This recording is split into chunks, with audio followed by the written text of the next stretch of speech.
I'm glad we're doing this. Me too. It's nice. You always make everything better.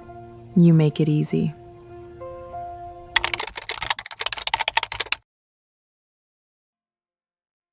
Is this seat taken? Vivian Hart looked up from her untouched tomato soup.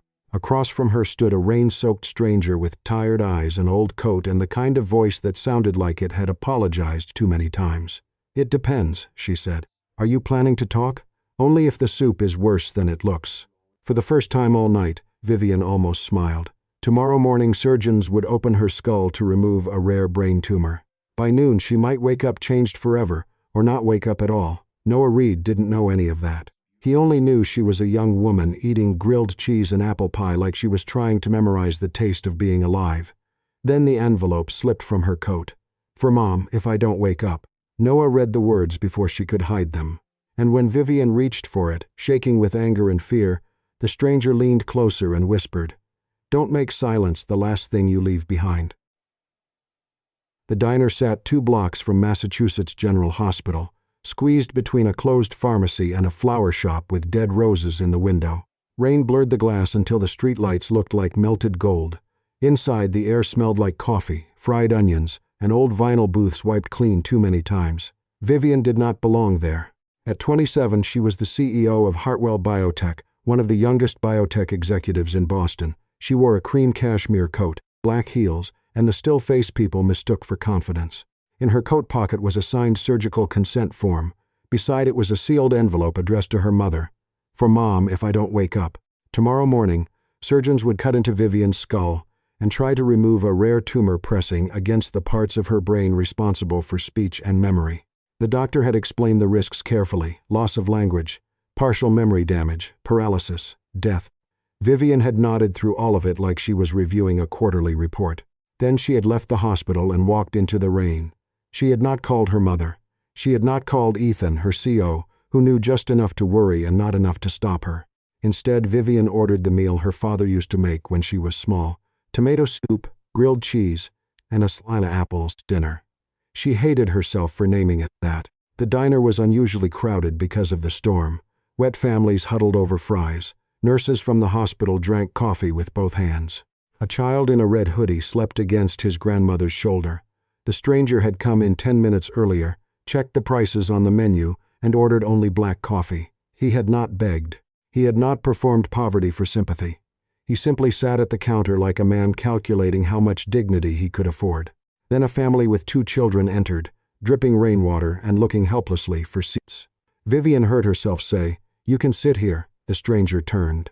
"Me? No, the ghost behind you." He studied her for a second, then carried his coffee over. "Noah Reed, Vivian. Just Vivian tonight, yes." He sat down. "That sounds like a warning." "It is." They ate in silence at first. Or rather, Noah drank coffee while Vivian lifted a spoonful of soup and let it cool too long. "You're not hungry," he said. "I didn't ask for commentary. You're eating like someone trying to remember the flavor before it disappears." That made her look at him. Noah lifted both hands. "Chef.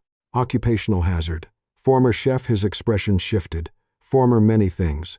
Before Vivian could ask what that meant, a voice from the next booth cut through the diner. "Oh my God, you're Vivian Hart."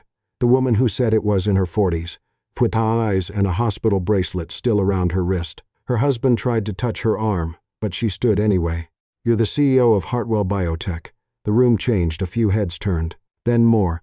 Vivian's fingers tightened around her spoon. "Yes," she said evenly. The woman laughed once bitterly.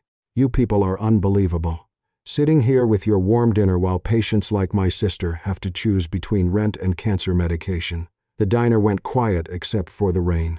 Vivian could have given the official answer: research costs, manufacturing challenges, patient assistance programs, regulatory delays. Words she had used in boardrooms till they became clean enough to hide behind. But the woman's face was not a boardroom. It was grief with wet hair and shaking hands. "My company develops treatment," Vivian said, but even to herself it sounded thin. "And prices hope like a luxury," the woman snapped. "Do you know what that does to families?" Vivian did know. That was the problem. Hartwell saved lives. Hartwell also made choices that left people begging foundations, selling cars, draining savings, rationing time. The guilt rose hot in her throat, mixing with the metallic fear she had carried all evening. Noah set his coffee down. "I don't know her," he said. The woman turned on him. Then stay out of it. I probably should. Noah glanced at Vivian, then back at the woman. And maybe she deserves every hard question you've got. But no one deserves to be put on trial while trying to swallow a spoonful of soup. The woman's anger faltered, not gone, but interrupted. Noah's voice stayed calm. Ask her tomorrow. Ask her in public. Ask her where she can't pretend not to hear you. But tonight, maybe let her eat. Vivian stared at him, startled by the fact that he had not defended her innocence, only her humanity. The woman sat down slowly. Vivian lowered her spoon. Her appetite was gone, but something else had shifted. After a long moment, she picked up her fork, cut the apple pie exactly in half, and pushed one piece toward Noah. Fine, she said. Since you've appointed yourself my defense attorney, you can at least earn your fee. Noah looked at the pie, then at her. For the record, he said, I charge extra for rich clients. Vivian almost smiled again. This time she did. Noah ate the apple pie like a man trying not to enjoy it too much. Vivian noticed. He cut off small pieces with the side of his fork, chewed slowly, and kept his eyes on the plate as if gratitude were something embarrassing. You can breathe, Vivian said. It's just pie. Noah looked up. That's exactly what someone born rich would say. I wasn't born rich. No. He studied her cream coat, her watch, the kind of stillness expensive people learned in rooms where nobody interrupted them. Vivian lifted an eyebrow. Careful. You're about to confuse wardrobe with biography. Noah smiled faintly. Occupational hazard. I used to judge people by what they ordered. And what did you decide about me? That you're not hungry, he said. You're saying goodbye. The fork paused in Vivian's hand. Outside, rain hit the diner windows hard enough to blur the street. Inside, people returned to their meals after the confrontation, though a few still looked at Vivian as if she were a headline that had walked in wearing heels. She took a sip of water. You said you were a chef. What happened? Noah leaned back. That's a long story. I have a long night. Something in her tone made him look at her more carefully, not with pity. Pity would have made her stand up and leave. I had a small restaurant in Portland, he said. 12 tables, bad plumbing, good chowder. My son used to sit in the corner booth after school and do homework while I burned myself trying to look impressive. Your son? Sam. 12. His face softened before he could stop it. Smart. Suspicious. Too good at pretending he doesn't care. Vivian recognized that last part, though she said nothing. Noah stirred his coffee. His mother died 4 years ago. We were already divorced by then, but grief doesn't care about paperwork. I thought I could keep the restaurant running, keep Sam steady, keep myself upright. But you couldn't. No, he said. I couldn't. There was no drama in the admission. That made it worse. I missed meetings, court dates, school things. I made promises when I was sober enough to mean them and depressed enough to break them. He swallowed. Eventually, Sam stopped asking when I'd come. Vivian looked at him across the table. And now I'm in Boston to lose an appointment with him. That's your plan? It wasn't my first choice. My first choice involved reconciliation, forgiveness, and maybe a sandwich. He glanced at the pie. But I got told he didn't want to see me. Vivian was quiet for a moment. Do you blame him? Noah's smile disappeared. No. That answer, simple and unprotected, made something in her chest tighten. Her phone buzzed against the table. Ethan Caldwell. She turned, it face down. Noah noticed. Someone you're avoiding? Several people. Efficient, that's what I'm known for. Her phone buzzed again, then again. Vivian's jaw tightened, but she did not answer. Noah nodded toward it. Work? A meeting. At almost midnight, a meeting that can't be postponed. People say that when they're talking about hospitals, courtrooms, or boardrooms. Vivian looked at him sharply. Noah raised one hand. I'm not asking. Good. But for the record, nobody walks 2 blocks from Mass General in a storm to eat childhood food alone because of a normal meeting. Vivian hated how gently he said it. She turned toward the window, where her reflection looked pale and unfamiliar. Second, she saw herself at 8 years old, sitting at a small kitchen table while her father placed grilled cheese triangles beside a bowl of tomato soup. Her father had fixed clocks for a living. He smelled like metals, soap, and cinnamon gum. He moved slowly, spoke softly, and believed every broken thing deserved patience. When he died, Lily Hart had cried at the kitchen sink with the water running. Vivian had stood in the hallway and made herself a promise no child should make. Mom will never have to be afraid again. That promise became scholarships, degrees, sleepless nights, a company, an empire. Somewhere along the way, Vivian had mistaken success for protection. She had built Hartwell Biotech high enough that grief could not reach the windows. Except grief had found an elevator. Her phone lit up again. Ethan, board is demanding emergency call. Pricing story is getting worse. Need you on video. A second message followed. Also, your mother called me. She knows something is wrong. Vivian closed her eyes. Then another name appeared. Mom, she let it ring. Noah saw the name before she turned the phone over. You should answer that one. You don't know anything about that one. No, he said. But I know the calls you don't answer are usually the ones that matter. Vivian's voice cooled. Is this where the former chef becomes a philosopher? No. This is where the former father recognizes cowardice. Her eyes flashed. Former father? The words hit their mark. Noah looked down. Vivian regretted it immediately, which irritated her more. I'm not weak because I don't want an audience, she said. I didn't say you were weak. People always say that right before they treat you like glass. Noah leaned forward slightly. You know, the world may not be kind to weak people. You're right about that. But it also has no idea what to do with people who refuse to let anyone love them. Vivian stared at him. The sentence came too close. A waitress passed with a tray of coffee mugs. Someone opened the diner door, letting in a gust of wet cold. Vivian reached for her coat, more to steady herself than to leave. That was when the envelope slipped from her pocket. It fell between their feet, white against the black and white tile. Noah saw the handwriting before she did. For Mom, if I don't wake up. The diner noise seemed to drop away. Vivian it from the floor so quickly the paper bent in her hand. Don't, she said. Noah did not move. I didn't mean to see it, but you did. Yes, and now you think you understand me. No, he said quietly. I know better than that. Her hands shook around the envelope. Anger rose because fear had nowhere else to go. You know what I think, she said.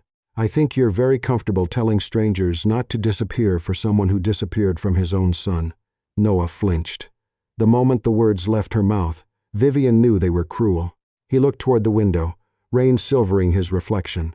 You're not wrong, he said. That was worse than if he had defended himself. I used to tell myself staying away was kinder, Noah continued. Sam had already lost his mother's thought. I thought if I stopped showing up badly, maybe he'd stop hoping correctly. His voice roughened. But absence isn't a gift. It's just another kind of wound. Vivian looked down at the envelope. Her mother's name was not written on the front. Just Mom, because for all Vivian's power, all her contracts, all her polished speeches, when it came to Lily Hart, she was still a frightened daughter leaving a note. Noah pushed the remaining pie toward her. I know the face of someone preparing to leave without saying goodbye, he said. That's all. Vivian did not answer.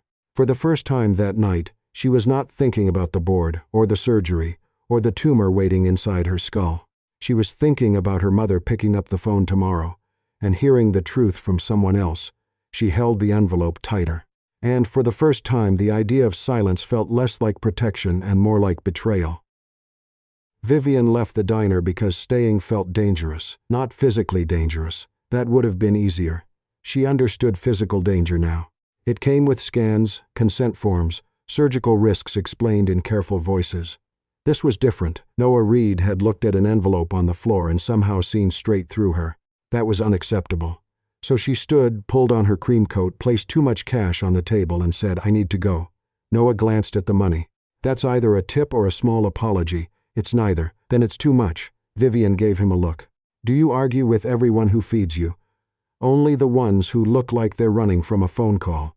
She should have walked out without answering. Instead, she said, Good night, Noah. The rain hit her the moment she stepped outside. Boston was slick and black under the storm. Car headlights smeared across the pavement. The hospital stood 2 blocks away, lit like a ship in bad weather. Vivian started toward it quickly. A few seconds later, Noah appeared beside her, holding his old coat closed against the wind. I'm not following you, he said. You're walking in the same direction. That's different. It really isn't. I have somewhere to be. Vivian looked at him. At midnight, in a storm, he pointed down the street. Community kitchen. I used to help there. Sometimes they stay open during bad weather for people waiting on hospital patients. I didn't ask. No, but you were about to assume I was homeless, dangerous, or emotionally attached to your pie. I was leaning toward emotionally attached to my pie. That pie was mediocre. You ate all of it. I've made complicated compromises in my life. Vivian almost smiled again, then remembered she was angry with him. Her phone rang inside her coat. Ethan. She ignored it. It rang again. Then a text appeared. Vivian, answer me. Board is already on the call. They want approval tonight. She kept walking. Noah did not comment this time. They reached a low brick building with warm light spilling from its windows. A handwritten sign on the door read, Hot meals, all welcome inside. The air smelled of soup, wet coats, and industrial cleaner. People sat at long folding tables. An older man with an oxygen tank, two teenage girls sharing headphones, a mother rocking a sleeping baby, a man in hospital scrubs staring blankly into a cup of coffee. A woman in a red apron looked up from the serving counter. Noah, he gave an embarrassed little wave. Hey Marisol, I thought you were done with Boston. So did Boston. She glanced toward the kitchen. Lewis is stuck across town. We've got 40 people and one pot of soup, Noah sighed. Of course you do. Vivian checked her watch. I have to get to the hospital. Noah looked at her, then go. But he was already rolling up his sleeves. Vivian should have left. Instead, she stood there as Noah disappeared behind the counter and, within seconds, changed. Not magically, not dramatically, but clearly. His shoulders squared, his tired eyes sharpened. He tasted the soup, winced, added salt, found onions, asked for garlic, organized volunteers, moved around the small kitchen like his body remembered a language his life had forgotten. He was impatient, exacting, occasionally rude. No, not that knife. That knife gave up in 2007. Who chopped these carrots? A raccoon. Marisol, if you call this coffee one more time, I'm reporting you to the authorities. People laughed. Vivian watched from near the door, unsettled. Noah Reed was not a sad man waiting to be saved. He was a man who had lost the place where his gifts once made sense. Her phone vibrated again. This time, she answered. Ethan's face appeared on the screen, tense and exhausted. Thank God, he said. Where are you? Near the hospital. Vivian, the board is waiting. The pricing story is getting worse. The patient groups are pushing hard and investors are panicking. I'm aware. They want you on video now. I have surgery in 7 hours. His expression softened. I know. No, Vivian said quietly. You know there's a procedure. You don't know what it is. Ethan looked away for a second. That hurt more than she expected. The board knows enough to be scared, he said. And scared boards do ugly things. What do they want? Ethan hesitated. Say it. They want approval on the licensing increase before morning. Vivian went still. Around her was handing bowls of zips to people whose faces carried the unmistakable exhaustion of hospitals and bills. A woman in a knit hat counted pills from a plastic bottle beside her tray. The man with the oxygen tank asked if he could take an extra roll for his wife. Vivian had approved increases before. She had always had reasons. Research costs, future development, market pressure, shareholder confidence. The brutal math of keeping a biotech company alive long enough to make medicine that mattered. Reasons could be true and still not be clean. The increase affects oncology access programs, Vivian said. Ethan's silence answered. They want to raise costs during a pricing scandal. They want to stabilize the stock before your medical leave becomes public. My medical leave is not public. Your mother called me. Vivian closed her eyes. Ethan continued, softer now. Lily knows something is wrong. I didn't tell her details, but she knows you're hiding something. Vivian's throat tightened. On the other side of the room, Noah placed a bowl of soup in front of the older man with the oxygen tank and said something that made the man smile. Vivian looked at the screen. Put me on the board call, Ethan blinked. Now? Now. A minute later, Vivian stood in the corner of a community kitchen, rain dripping from the hem of her expensive coat, facing 12 board members on a glowing screen. The chairman spoke first. Vivian, we need decisive leadership. You have it. The licensing increase must be approved tonight. We cannot appear weak while activist groups attack our pricing model. Behind Vivian, a volunteer dropped a tray. Someone apologized. A child coughed. One board member frowned. Where are you? Somewhere useful, Vivian said. The chairman ignored that. The increase is temporary positioning. We can expand assistance programs later. That's what we said last time. A silence followed. Ethan watched her carefully from one square on the screen. The chairman's voice hardened. This is not the moment for sentiment. Vivian thought of the woman in the diner, her sister choosing between rent and cancer medication. She thought of her mother's unanswered calls. She thought of her father, fixing broken clocks at the kitchen table, telling her that a thing was not repaired just because it started ticking again. Then she looked past the screen at the line of people waiting for soup. No, Vivian said. The chairman stared. Excuse me, I will not approve the increase, Vivian. In fact, we're freezing oncology pricing for 12 months, effective immediately. Ethan will draft the announcement. Several voices erupted at once. Vivian raised her hand. We will also expand the Patient Assistance Fund and publish the eligibility process in plain language. No more hiding behind forms sick people need lawyers to understand. One board member laughed sharply. You are making emotional decisions under medical stress. There it was. The thing she had feared, not death, not weakness. Being reduced to a woman whose pain made her unfit to lead. Vivian's voice became very calm. If this company can only survive by making sick people poorer, then maybe my brain isn't the only thing that needs surgery. The room behind her went quiet. Even Noah looked up. The chairman's face darkened. You may be forcing us to consider whether you remain fit for your role. For once, Vivian said, that may be the least interesting thing about me. Then she ended the call. For several seconds, she just stood there, phone in hand. The power she had spent years building had not disappeared, but it had shifted beneath her feet. For the first time in her adult life, she did not know whether tomorrow she would still be CEO of Hartwell Biotech, and tomorrow she might not remember what CEO meant. Her knees weakened. Noah appeared beside her with a bowl of soup. You look like you just declared war on rich people. I am rich people. Then it's a civil war. He handed her the bowl. Eat. Vivian stared at it. Is this pity soup? No, it's oversalted soup with structural ambition. Despite herself, she laughed once, then her phone lit up again. Mom. Vivian looked at the name. This time, her thumb hovered over the answer button longer than before. Noah saw it but said nothing. That was his gift, she was beginning to realize. He did not push people toward the truth. He simply stayed close enough that running felt embarrassing. Vivian did not answer, not yet. But she did not turn the phone over either. She held it in her hand, bright and ringing, while the storm beat against the windows and the smell of soup filled the room. For the first time, the silence between her and her mother felt less like a shield, and more like a door she was standing in front of, afraid to open. The community kitchen began to empty after 2 in the morning. Rain softened into a thin gray drizzle, and the people who had come in shivering left with paper bags, reheated coffee, and the fragile dignity of having been fed without being questioned. Noah stayed behind to wipe counters, stack trays, and argue silently with a coffee machine that seemed determined to die on principle. Vivian remained near the window, her phone in her hand. Her mother's missed calls sat on the screen like accusations. Lily Hart had raised Vivian on a teacher's salary after her husband died. She had packed lunches, graded papers at the kitchen table, sewn loose buttons onto Vivian's school blazer, and pretended not to be tired when bills arrived in envelopes the color of bad news. Vivian had built an entire company from the promise that her mother would never have to be afraid again. And now she had turned fear into something even crueler. She had kept it secret. Noah did not ask whether she was going to call. He simply moved around the kitchen, rinsing pots, wrapping leftovers, making himself useful in the way some people prayed. His presence irritated Vivian because it did not demand anything. It just remained. A message came through from Ethan. Your mother is at Mass General. She's asking for you. Vivian read it twice. Then she slipped the envelope from her coat pocket. For Mom, if I don't wake up. The words looked childish now, not tender, not noble, cowardly. She had imagined the letter as mercy. Clean instructions, final affection, a way to spare Lily the horror of watching her daughter afraid.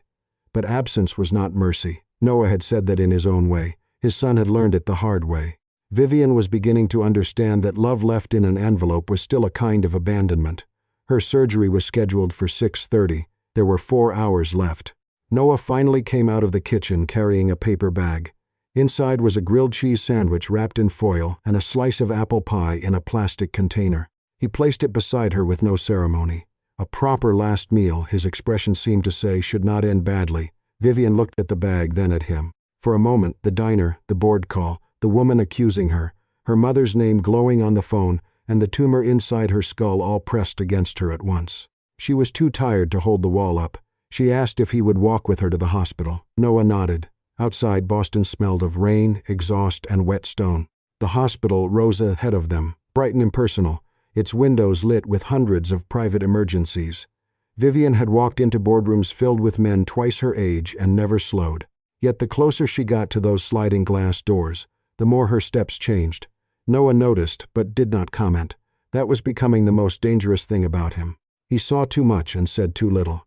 Inside Mass General, the lobby was nearly empty. A security guard looked up, then looked away. Somewhere, a vending machine hummed. Somewhere else, a family cried in low voices near a bank of elevators. Ethan was waiting near admissions, still in yesterday's suit. His face showed the strain of someone who had spent years respecting Vivian's boundaries, and one night realizing boundaries could become a locked room. Beside him stood Lily Hart. She was smaller than Vivian remembered. Or perhaps Vivian had spent too many years trying to outgrow being someone's daughter. Lily wore an old navy coat and rain-speckled glasses. Her silver-streaked hair had been pulled back carelessly. In one hand, she held a tissue so tightly it had become a white knot. When she saw Vivian, relief came first, then hurt. The kind of hurt that did not shout because it had already been wounded too deeply. Vivian had survived hostile investors, lawsuits, federal panels and reporters who smiled before asking questions designed to draw blood. None of that had prepared her for her mother's face. Lily crossed the lobby slowly. She reached for Vivian, then stopped, as if suddenly unsure whether she was allowed to touch the woman her daughter had become. That broke Vivian more than anger would have. The explanation came out badly at first. Two-fact humor, procedure, risk, timing, specialist, consent. Vivian heard herself sounding like a press briefing and hated every word. Lily listened with her hand over her mouth. Ethan looked away. Noah stood near the wall, not part of the family, not quite a stranger anymore. When Vivian finally ran out of clinical language, silence took over. Lily did not ask why Vivian was sick. She asked why she had been left outside the truth. That was the question Vivian could not answer without becoming a child again. Because she was afraid. Because Lily had already buried a husband. Because Vivian had spent her whole life trying to become the proof that her mother's sacrifices had meant something. Because if Lily saw her weak, Vivian feared every scholarship, every sleepless year, every headline, every dollar, every hard-won room would collapse into one unbearable fact. A daughter could do everything right and still not be able to save herself. Vivian cried then, not elegantly, not quietly enough. The tears came with exhaustion and shame, and for once she did not lift a hand fast enough to stop them. Lily stepped forward at once. There was no speech grand enough for what passed between them. A mother's arms closed around her daughter, and Vivian, who had spent years being untouchable, folded into them like someone finally allowed to be held. Ethan turned his face toward the windows.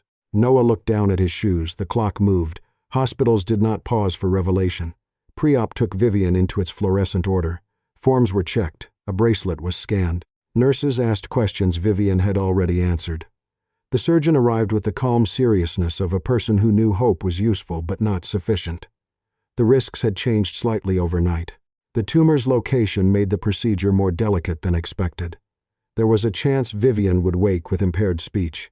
A chance memory would be affected. A chance swelling could turn dangerous before morning ended. Vivian listened. This time, her composure did not feel like strength. It felt like a habit she no longer needed but did not yet know how to release. Lily held one hand. Ethan stood at the foot of the bed, pale and helpless. Noah remained by the curtain, holding the paper bag from the kitchen. Vivian noticed it and almost laughed. The sound came out thin. He had brought the sandwich and pie all the way here. A ridiculous offering, a sacred one. When the nurse stepped away, Noah approached and set the bag beside the bed. The foil had gone soft from steam. The pie was probably terrible now. Vivian loved it for that.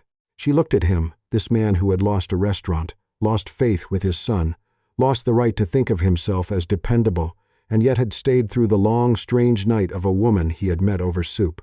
The fear returned then, sharp and childish. Not fear of pain, not even fear of death, fear of disappearing before she had learned how to be known. Vivian's eyes asked the question before her mouth could. Why are you still here? Noah leaned close enough that only she could hear him. His voice was low, rough from sleeplessness and rain. Because someone should be here when you wake up, he whispered, and someone should be here if you don't. The words entered her gently and destroyed the last of her defenses. Vivian closed her eyes. She had thought courage would feel like certainty, like command, like the old version of herself walking into a room and bending it toward her will. But courage, she learned in that moment, could also feel like terror with someone holding your hand. She looked at Lily first, then Ethan, then Noah. She did not promise she would be fine. She did not say she was ready. She only let herself be wheeled toward the double doors without pretending she was not afraid. As the doors opened, she turned her head once. Lily was crying. Ethan stood with both hands clasped behind his neck. Noah remained in the hallway, still holding the ridiculous paper bag as if there might be some use for it later. Then the doors closed. The waiting began. Noah sat beside Lily without asking permission. Ethan lowered himself into the chair across from them, his phone already filling with messages from a company beginning to fracture. For a long while none of them spoke. Near dawn Noah took out his phone and opened a message thread with Sam. His thumb hovered over the screen. He had written too many apologies in his life and lived too few of them. This one needed to be smaller, truer. He typed, "I stayed this time." He sent it before he could make it sound better. Minutes passed. Then his phone lit up. Sam replied with only 2 words, "I know." Noah stared at them until his vision blurred. Outside, morning gathered slowly over Boston, colorless and uncertain. Inside the operating room, Vivian Hart was beyond control, and for the first time the people who loved her, or were beginning to, did not try to turn fear into a plan. They simply stayed. Vivian did not wake like people did in movies. There was no sudden gasp, no golden light, no perfect return. She came back slowly, first to pain, then to the steady beeping beside her bed, then to her mother's face bending over her with swollen eyes. Vivian tried to say, "Mom." Nothing came out. Panic shot through her. Her fingers tightened around the blanket. The machines began to complain. Lily took her hand at once. "Don't try yet," she whispered. "You're awake. That's enough. Awake. But not whole." The surgeon later explained that the operation had gone as well as they could hope, but swelling near the speech centers would make recovery uncertain for a while. Vivian listened without speaking, furious at her own helplessness. She had built a company with her voice. Now even one word felt like climbing a mountain. Ethan visited that afternoon with dark circles under his eyes, the tablet full of chaos. The board was furious. Investors were threatening action. Some directors wanted to reverse her decision on the patient assistance fund while she was recovering. Vivian reached for a notepad. Her hand shook as she wrote 3 uneven words. "Do not undo." Ethan looked at the page, then at her. "I won't," he said. She underlined "not" until the paper nearly tore. For the first time since the surgery, Ethan smiled. Bossy, even with brain swelling. Vivian would have laughed if it did not hurt. Noah came that evening. He brought no flowers, no dramatic speech. Just terrible hospital coffee and a grilled cheese sandwich wrapped badly in foil. He sat by the window and complained quietly about the hospital cafeteria as if that were a perfectly normal thing to do beside a woman who had nearly died.